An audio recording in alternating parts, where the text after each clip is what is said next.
Welcome back friends. तो ये plant है हमारा फाइकस का और हमने उसको डेडवुड से स्टिक किया है।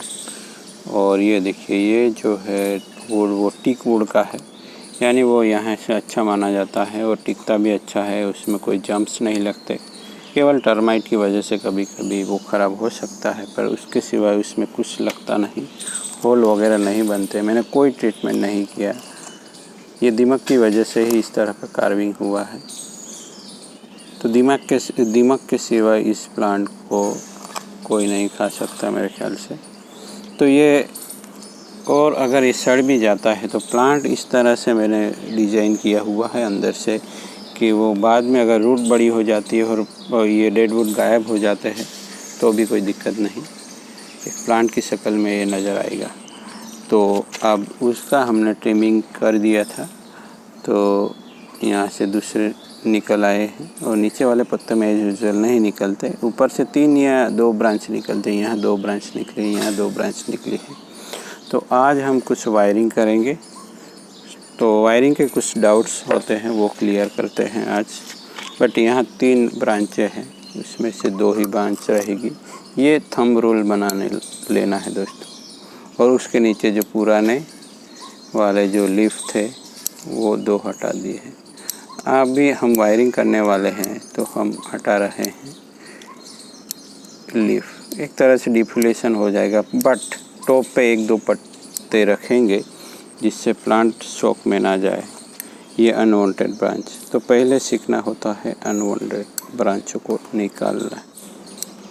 तो वायरिंग तो हम कर लेते हैं सिंगल वायर में, पर जब दूसरा वायर उस पर चढ़ाने की बारी आती है तो वायर एक दूसरे के साथ चढ़ जाते हैं।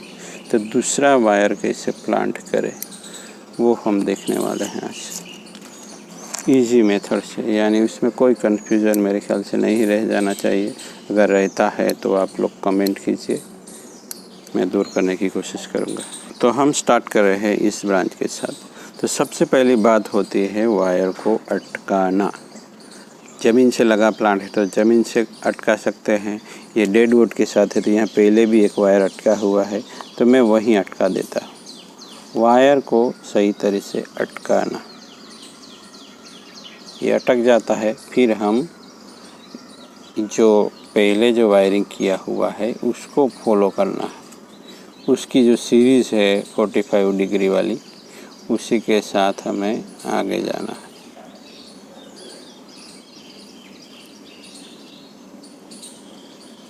और पहले का वायरिंग मैंने हटाया नहीं, ये ओवरलैप नहीं होना चाहिए। और यहाँ आके आप दूसरा टर्न नहीं ले सकते, या नीचे आ जाना है हम।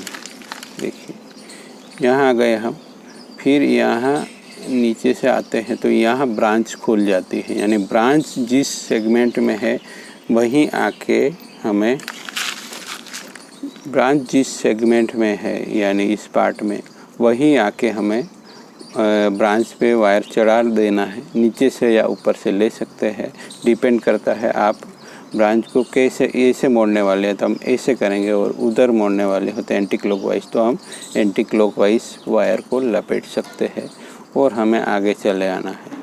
और यहाँ आके देखना है कि वायर हमारे पास कितना बचा है, या यहाँ से कौन सी ऐसी ब्रांच छोटी या बड़ी है जिसके साथ हम आगे जा सके तो वायर पूरा हो सके। यहाँ दोनों ही सेम चीज़ें हैं, बट ये हेल्दी है तो इसी के साथ हम पहले लपेट लेते हैं, जिससे बाद में हम इस ब्रांच के साथ इस दूसरी वाली ब्रांच को अटैच कर सके, यानी एंकर कर सके। तो ये बातें हमें क्लियर होनी चाहिए, कब कौन सी ब्रांच के साथ वायर को अटैच करना है, वो बहुत ही महत्वपूर्ण बात है। अब ये वैसे छोटी ब्रांच है तो उसके साथ पतला गेज का वायर जा सकता है, अगर नहीं है तो आपके पास जो है वो भी चल सकता है, तो हम वही वायर इस्तेमाल करेंगे। अब यहाँ दूसरा वायर चढ़ाना है, वो कैसे चढ़ाए, तो यहाँ से अगर चढ़ाते हैं तो ये बहुत ही दिक्कत वाली बात है। देखिए वायर हमें चढ़ाना है यहाँ, और पहले यहाँ अगर नहीं समझ में आ रहा है तो जिस सेगमेंट में वायर खुला है यानी ब्रांच वाला वायर है उसी में से जिसके साथ हम एंकर करने वाले हैं उसी के साथ पहले वायर लपेट लीजिए। इस तरह से पतली ब्रांच है तो ज़्यादा सावधानी।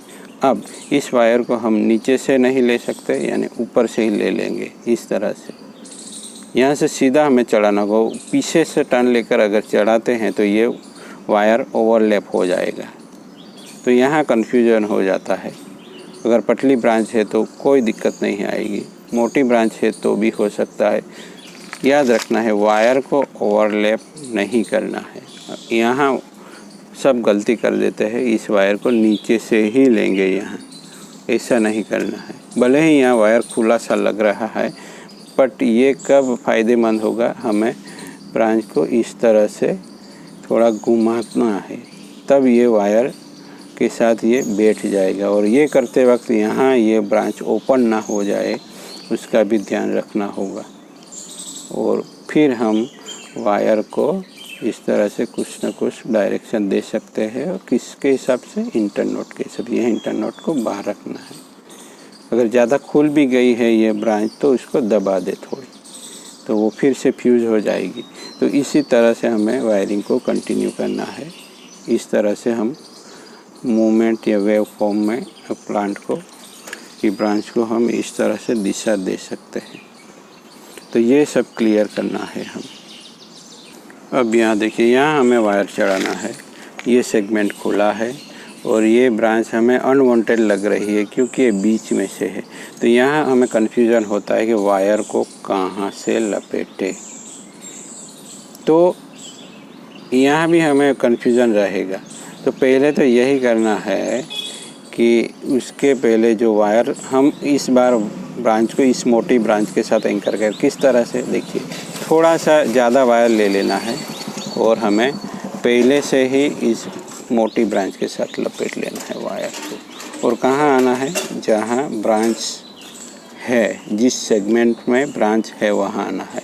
अगर इस ब्रांच के साथ हम अटैच नहीं कर सकते तो वायर को यहाँ लॉक कर दीजिए। यहाँ इस तरह से बेंड कर देना है, पीछे से आगे लाके अटका देना है वायर को। यहाँ हमने इस वायर को केवल पीछे से लाके यहाँ अटका दिया और यहाँ 2-3 सेगमेंट में पास किया तो ये एंकर हो गया। अब ये बना रहेगा। अब जहाँ ये ब्रांच खुलती है वहाँ से हम आगे से या पीछे से ब्रांच को इस तरह से लपेटना शुरू कर सकते हैं, बिना वायर को ओवरलैप किए हुए, और ये आगे वाली ब्रांच के साथ ले आ सकते हैं और यहाँ आके लॉक कर सकते हैं। अगर आगे कोई दूसरा वायर ना लगाना हो तो यहाँ तक है। अब ये ब्रांच को हम इस ब्रांच के साथ लपेट सकते हैं, भले ही इक्वल साइज़ है पर यहाँ डबल वायर हो जाएगा तो ये ब्रांच मजबूती से एंकर हो जाएगी। तो वायर अटकाना बहुत ही ज़रूरी, और वायर कैसे ऊपर चढ़ता है वो भी ज़रूरी। तो दोनों चीज़ों को ध्यान में रखना है। तो यहाँ वायर यहाँ से खुल रहा है, पीछे से खुल रहा है, तो आपको कहाँ से एंकर करना है, यहाँ से हम करेंगे तो आपको अच्छा एंकर मिल जाएगा। तो पहले जो ब्रांच के साथ एंकर करना है उसी के साथ हमें लपेट लेना है, फिर यहाँ आ जाना है ब्रांच के पास, और ये हो गया। और पतली ब्रांच है तो ज़्यादा सावधानी, नहीं तो इस तरह की ब्रांच चटक सकती है। और फिर ज़्यादा जो वायर है उसको यहाँ से हमने जो वायर मोड़ा था उसके साथ यहाँ टच कर देना है, ये लॉक हो जाएगा। और थोड़ा सा बाकी भी रखना है क्योंकि दूसरी बार हमें उसको खोलना भी है। यहाँ भी मैंने कुछ बाकी रखा है, यहाँ से खोलना है, या आप नोज प्लायर रखिए उसी से खोल सकते हैं। अब केवल हमें उसको मूवमेंट दे देना है। अगर ब्रांच थोड़ी मोटी है तो हम डबल वायर भी कर सकते हैं। वायर का जो वाइंडिंग है क्लॉक या एंटी क्लॉकवाइज, उसी के हिसाब से हमें ब्रांच को बेंड करना है। मूवमेंट उसी दिशा में देना है जिस दिशा में वायरिंग हमने किया है, क्लॉक या एंटी क्लॉक। अब नीचे की ब्रांच लंबी थोड़ी होनी चाहिए, वो तो ग्रो हो जाएगी, अभी छोटी है। तो इस तरह से ब्रांच को प्लेस करना है कि वो उससे थोड़ी बैक में रहे।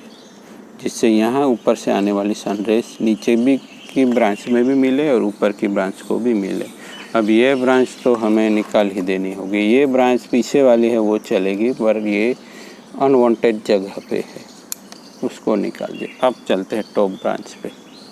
तो यही यहाँ कोई एंकर पॉइंट नहीं है, तो हमें पहले यहाँ से लपेटते ही जाना है, कोई सोचने की बात नहीं। हमें वायर को इस सीरीज़ के साथ आगे ले जाना है, ऐसे उसके साथ लगा होना चाहिए। जहाँ तक ब्रांच खुलेगी नहीं तब तक, यानी यहाँ आके खुल गई वो आपको देखना पड़ेगा। और इस वायर को यहाँ से उसके ऊपर अटका दिया तो यहाँ से ये लॉक हो गया। तो एंकरिंग का कोई आपको आज से कोई कन्फ्यूज़न नहीं रहना चाहिए, रहता भी है तो क्लियर करेंगे। आपको मुझे केवल कमेंट करना है, वायरिंग तो करना ही है। वायरिंग से कोई हार्म नहीं होता प्लांट को, हाँ वायर मार्क्स होता है। कोई कहता होगा कि या सोचता है कि वायरिंग से ज़्यादा प्लांट को नुकसान होता होगा, बट ऐसा नहीं है। ट्रिमिंग से ज़्यादा होगा ना, उसको तो हम काट रहे हैं ट्रिमिंग से। अब कहाँ से वायर चढ़ाना है?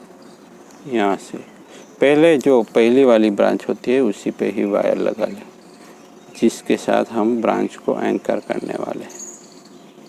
अगर ब्रांच मोटी है तो हम नीचे से एंकर करके इस ब्रांच के साथ आ सकते हैं। वायर कम से कम यूज़ होना चाहिए और बिगड़ना भी नहीं चाहिए, उसी हिसाब से हमें चलना है।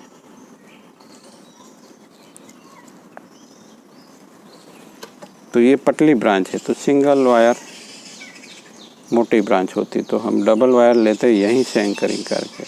तो उसी तरह से हम एक प्लांट को एक लुक दे सकते हैं।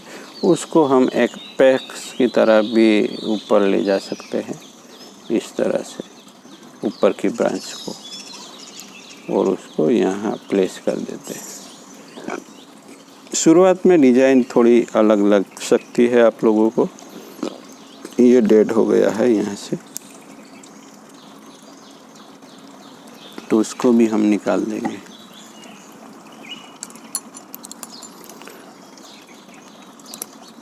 तो प्रैक्टिस ज़रूरी है दोस्तों, प्रैक्टिस करते रहे, कुछ वायरिंग करिए, मज़ा आएगा।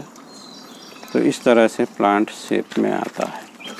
तो वायरिंग प्रॉपर तरीके से हो गया। इस तरह आज हमने सीखा कि दूसरा वायर कैसे चढ़ाए और एंकरिंग कैसे करें प्लांट को। पहले भी सीख चुका है, आज थोड़ा रिवीजन हो गया। तो thank you for watching friends, मिलते हैं एक नए टॉपिक के साथ।